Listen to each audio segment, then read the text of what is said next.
ये तुमरुक नाम कोई साधारण नाम नहीं है। 5 पुष्प, 5 बेलपत्र, 5 दुर्वा और 5 पात्र, मतलब 5 लोटा, जम के बोलो, जल। ये कोई साधारण नहीं है। बहुत बहुत ध्यान दीजिएगा। बहुत जिन जिन बच्चों के विवाह में देरी हो रही हो, बेटा बेटी के विवाह में देरी हो रही हो, या सफेद आंकड़े की जड़ तुमरुका जी के नाम से बांधने के बाद भी गर्भ नहीं ठहर रहा, तो ये नंदीश्वर शिव महापुराण की कथा खगड़िया में जो चल रही है बिहार में, इसके आज शुरू के दिन की कथा का स्मरण करिएगा। 5 बेलपत्र, 5 दुर्वा, 5 पुष्प और 5 लोटा जल। सोमवार के दिन शिव जी के मंदिर में प्रातः के समय पर बाबा को 1 बेलपत्र, 1 दुर्वा, 1 पुष्प, 1 लोटा जल समर्पित कर श्री शिवाय नमस्तुभ्यम या पंचाक्षर मंत्र ओम नमः शिवाय स्मरण कर महामृत्युंजय मंत्र का स्मरण कर फिर बेलपत्र, फिर दुर्वा, फिर पुष्प, फिर जल। ऐसा 5 बेलपत्र, 5 दुर्वा, 5 पुष्प, 5 पात्र जल तुमरुका जी का नाम लेकर समर्पित कर उस जल का आचमन करिए। 5 सोमवार या 7 सोमवार करिए। बाबा गर्भ अवश्य ठहराएगा और संतान अवश्य हो। सुनो नंदी, तुम्हारे नाम को लेकर नंदीश्वर महादेव का स्मरण कर जिसके कंठ में, गले में, शरीर में बड़ा रोग हो जाता है, बहुत बड़ा कोई रोग हो गया, जैसे सहज भाषा में कहें कोई बहुत बड़ी बीमारी, बहुत बड़ा रोग, बहुत बड़ी अगर बीमारी, बहुत बड़ा रोग शरीर में हो गया, कोई लीवर, कोई किडनी, कोई कैंसर जैसा भी रोग हो गया, तो शिव महापुराण की कथा कहती है 1 दुर्वा, कितनी दुर्वा?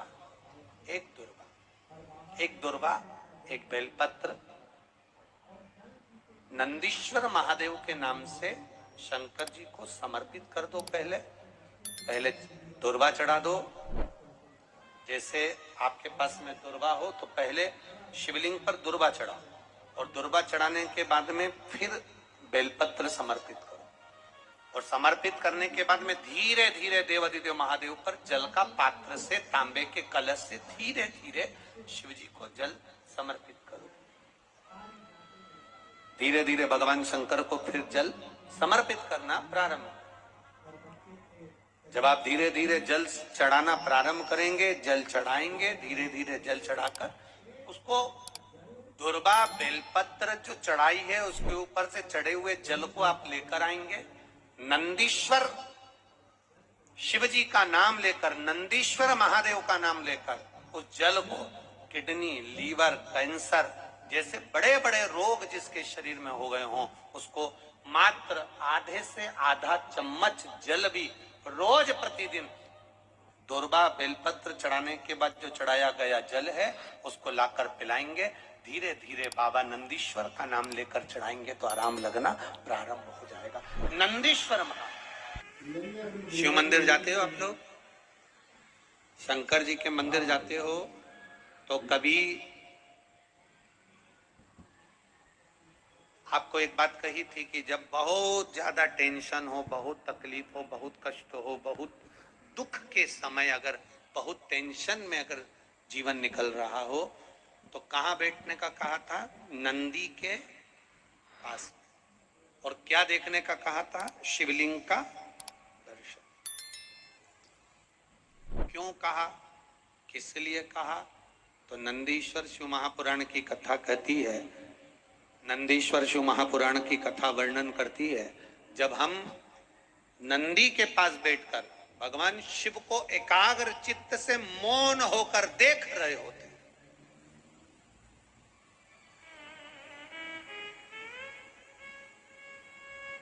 तो मेरे भोलेनाथ नंदी के ताप को, नंदी के दुख को जैसे समाप्त करते हैं, उसी तरह मेरे शिव, हम केवल नंदी का स्पर्श कर चरण पकड़कर मात्र दर्शन करते हैं तो हमारे जीवन के दुख भी नंदीश्वर महादेव समाप्त करते चले जाते हैं। हमारे जीवन के ये शिव तत्व है, ये शंकर अवघड़ी, ये त्रिकालदर्शी कैलाशी की कथा है। जिसको पुकारता है मेरा महादेव वो आता है, जिसको खींचता है मेरा महादेव वो आता है, जिसको मेरा महादेव कल्याण करने वाला होता है, सुख प्रदान करने वाला होता है, आनंद देने वाला होता है, मेरा महादेव उसको खींच कर पुकार कर शिव महापुराण की कथा तक ले जाकर बिठा दे।